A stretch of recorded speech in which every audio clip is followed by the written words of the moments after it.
Ready, set, go. Spring, really? It's like racing towards us, isn't it? But you know, I don't think it can get here fast enough for me.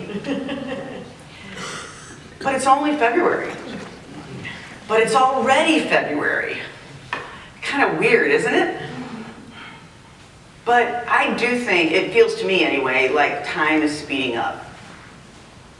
I'm almost 65. What the heck? How did that happen? You know, I've had over 34 million minutes in my life. Whew. But it just reminds me that I have to get going to continue completing those things that I'd like to accomplish. Just do it. Isn't that what Nike told us? Well, now that January's over, we can stop thinking about those New Year's resolutions that kind of fall by the wayside anyway, and get real about it. And seriously though, what are you waiting for?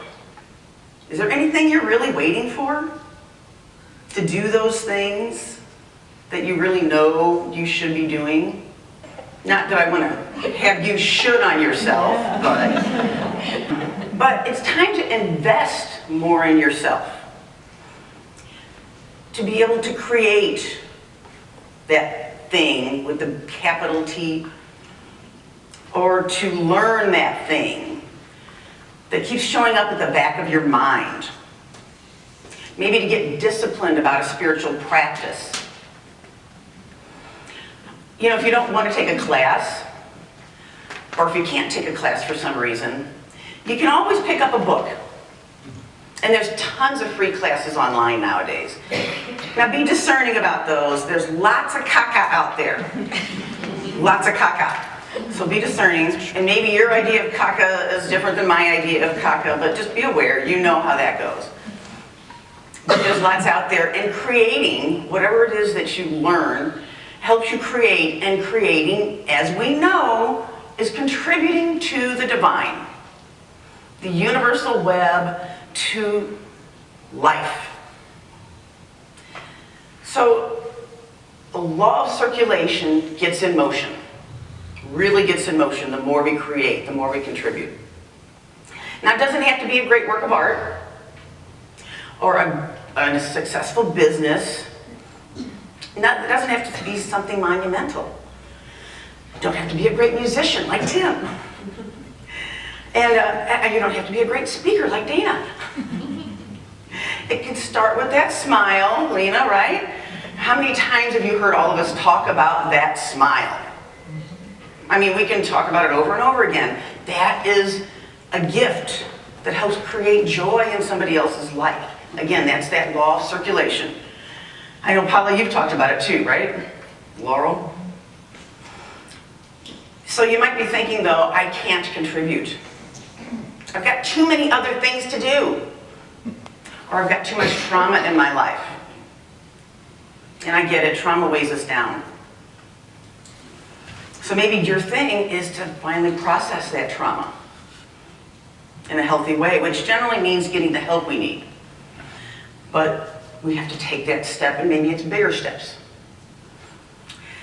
Now, if we don't make those changes, we get Groundhog's Day. Now, I don't know if it's the Punxsutawney Phil version or the Bill Murray version, but either way, you know, I don't really think I want to keep going around and around and around.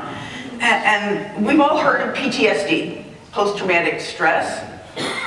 Have you heard of PTG, post-traumatic growth? It's a real term. Psychiatrists actually define it. They talk about how it's our mental and emotional and spiritual growth that comes from our pain and suffering. And the psychologists tell us that the PTG is the positive psychological change that some individuals experience after a crisis or a traumatic event. Now think about the people with near-death experiences. You often hear about it. It's a very common occurrence that they come out of that and just go on and have a much happier, better life. And you hear a lot of stories about different events like that.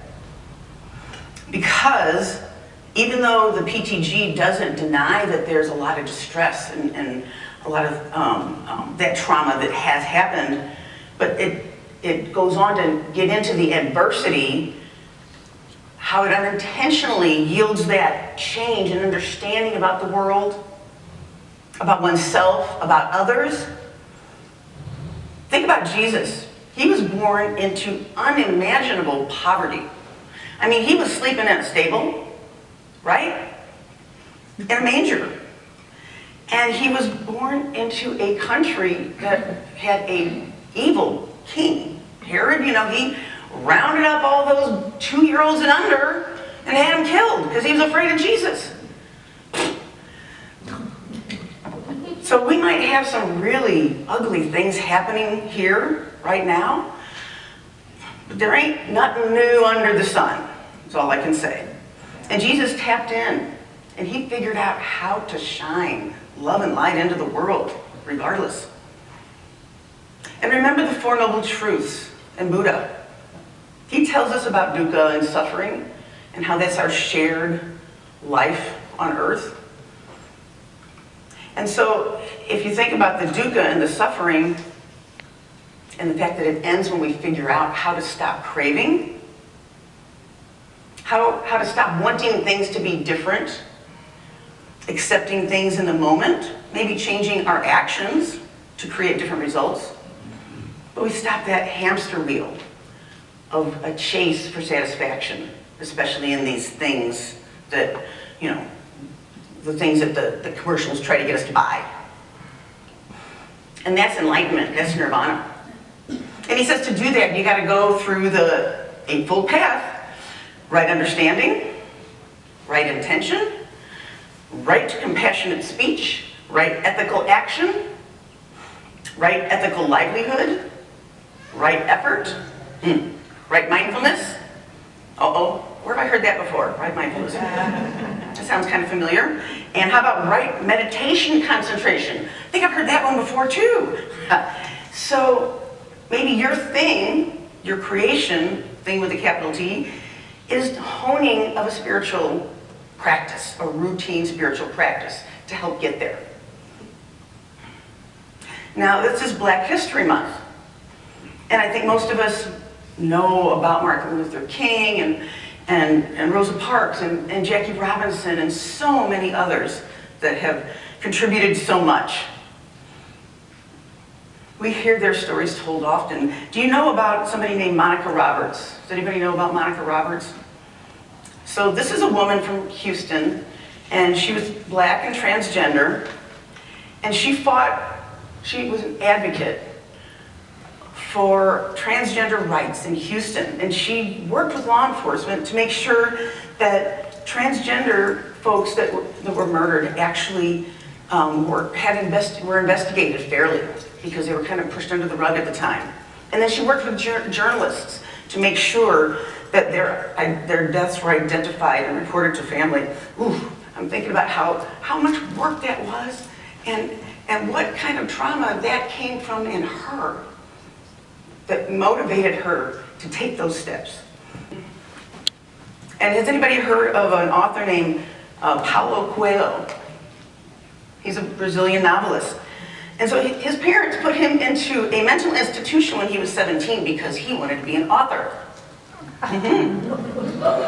Right, and along with a few other rebellious behaviors. But I'm betting you're guessing how well that worked. And this was in the 60s. So what do you think happened when he got out of the mental institution? He became a hippie, of course. And Coelho said of his parents, "I have forgiven. It happens with love all the time," he says. When you have this love towards someone else, but you want this person to change, to be like you. And then love can be very destructive. Yes, he forgave them. Maybe forgiveness is your big T thing. Coelho started law school before he became a hippie. But his true nature as a rebellious, radical activist took over. And you know what happens to people like that when there's a military ruler, like Brazil had at the time? What do you think happened? He got jailed and tortured. So he went from a mental institution to becoming jailed and tortured. So finally at 39, after getting out of jail, he walked the Camino de Santiago trail. And I don't know, I think a lot of people probably know what that is. That's that 500-mile trail. And it ends at the Santiago de Compostela. It's a site of Catholic pilgrimage. And yes, all religions do have some of the answers. But when he did that, he had an epiphany. He quit everything else and became that writer. A writer of New Thought spirituality, no less. And his book, his second book, The Alchemist, has sold about 35 million copies. It is now the most translated book in the world by any living author. And that all came out of trauma. And apparently it's a beautiful book. I'm going out to buy it after I leave here. I have not read it yet.